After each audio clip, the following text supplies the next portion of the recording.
اعلیٰ حضرت امام اہل سنت الشاہ امام احمد رضا خان علیہ رحمۃ الرحمان، آپ نے عقیدے کے تحفظ میں جتنا کام کیا وہ ہمارے سامنے کہ اس وقت سنیت جو ہے وہ اعلیٰ حضرت کے نام کے ساتھ جڑی ہوئی ہے۔ اگر کوئی اپنے آپ کو رضوی نہ بھی کہلائے یہ تو ایک دوسری بات ہے، لیکن اگر اعلیٰ حضرت کا مخالف کہلائے گا تو اس کی سنیت مشکوک ہو جائے گی۔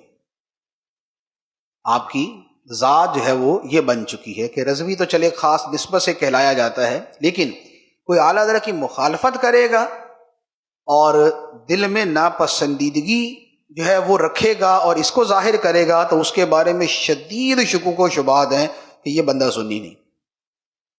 یہ اعلیٰ حضرت علیہ رحمہ کی سنیت کے حوالے سے آپ کی ذات پہچان بن گئی۔ کیوں بنی؟ اس لیے کہ زندگی بھر ان کا کام کیا رہا کہ خود اعلیٰ حضرت سے پوچھا گیا کہ آپ کا کام کیا ہے، زندگی کے معمولات کیا ہیں؟ تو آپ نے فرمایا فقہ حنفی کے مطابق فتویٰ دینا اور سرکار کی عزت کی حفاظت کرنا۔ تو یہ جو آقا کریم علیہ الصلوۃ والسلام کی ناموس کی حفاظت کرنا تھا، یہ کیا تھا؟ یہ عقیدہ ہی تو تھا سارا۔ اس وقت کی جو بد مذہبیت تھی اس کا جو سب سے بڑا جو ہدف تھا وہ کیا تھا؟ وہ سرکار علیہ الصلوۃ والسلام کی ذات مبارکہ، عظمت انبیاء، عظمت اولیاء، یہی تھی۔ اب اعلیٰ حضرت علیہ رحمہ نے اس کی خاطر کیا کیا کیا؟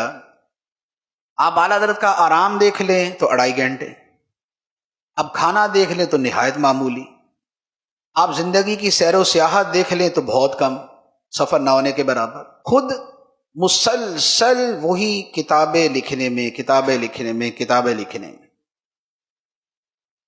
حالانکہ اتنے کے تو مکلف نہیں تھے، کہ 2.5 گھنٹے جو ہے وہ سویا کرے، سے زیادہ نہ سوئیں۔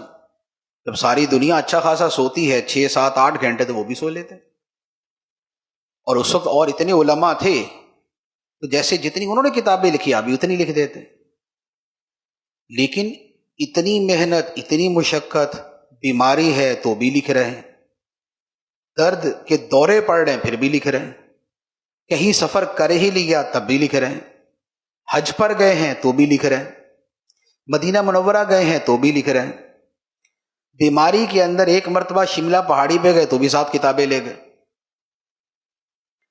اچھا، خود کتابیں پڑھنا مشکل ہے تو دوسروں کو فرماتے ہیں کہ تم ذرا پڑھ کے سنا دو کیا عبارت۔ خود لکھنا مشکل ہے کہ پیپر کو دیکھنا مشکل ہے تو 4 بندے کتابت کے لیے بٹھائے ہوئے ساتھ کہ میں بولتا ہوں تم لکھتے جاؤ۔ یہ جو ساری چیزیں ہیں یہ ذمہ داری میں تو نہیں آتی، یہ تو کوئی ذمہ داری نہیں ہے کہ ابھی آپ بیمار ہو تب بھی آپ نے یہی کام کرنا ہے، آپ کو درد کے دورے پڑے تب بھی آپ نے کرنا ہے، آپ سفر کرو گے تب بھی آپ نے کرنا ہے، حج عمرہ کرو تب بھی آپ نے یہ کام کرنا ہے۔ نہیں، ایسا نہیں، ہر جگہ کی اپنے اپنے جو ہے وہ معمولات۔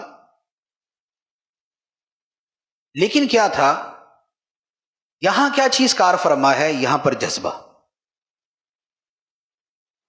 یہاں جذبہ کار فرما ہے، کیونکہ یہ لکھنے لکھانے کا کام یہ کسی تنظیم نے تو دیا نہیں تھا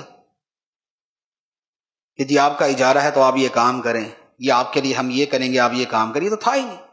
وہ کتابیں لکھنا، وہ محنتیں کرنا، وہ مشقتیں اٹھانا، وہ ریاضتیں کرنا، وہ راتوں کا جاگنا، وہ سارے کا سارا جو ہے وہ صرف اس ایک چیز کی وجہ سے تھا کہ کروں تیرے نام پہ جاں فدا، نہ بس ایک جاں دو جہاں فدا، 2 جہاں سے بھی نہیں جی بھرا، کروں کیا کروڑوں جہاں نہیں۔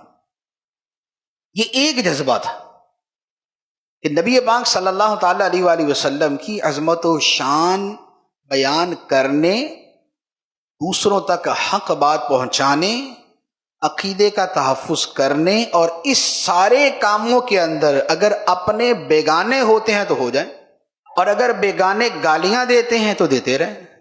وہ ایک ہی ان کا تھا کہ فَإِنَّ عِرْضِي وَوَالِدِي وَوَالِدَتِي لِعِرْضِ مُحَمَّدٍ مِنْكُمْ وِقَاءُ، کہ میری ذات، میرے ماں باپ، میری عزت، سب جو ہے یہ نبی پاک صلی اللہ تعالی علیہ وسلم کی ناموس پر قربان۔